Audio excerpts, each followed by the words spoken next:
జనగణనతోనే కులగణన చేయాలని 4 ఏళ్ల క్రితమే బీఆర్ఎస్ ప్రభుత్వం కేంద్రాన్ని డిమాండ్ చేసింది. ఈ మేరకు నాటి సీఎం కేసీఆర్ మోదీ సర్కారుపై ఒత్తిడి పెంచారు.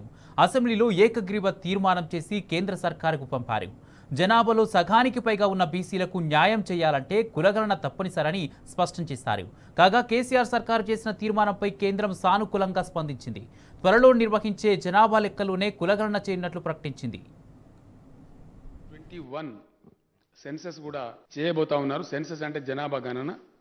కాబట్టి వేరియస్ అసెంబ్లీసు, వేరియస్ పొలిటికల్ పార్టీసు కేంద్ర ప్రభుత్వానికి విజ్ఞప్తులు పంపిస్తూ ఉన్నాయి.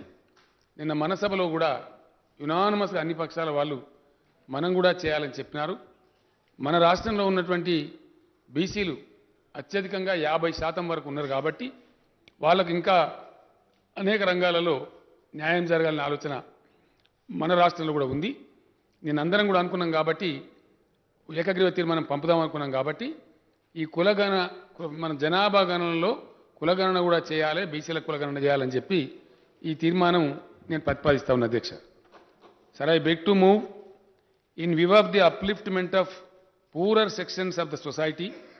It is necessary to maintain accurate statistics for taking up various welfare measures for benefiting the poorest of the poor.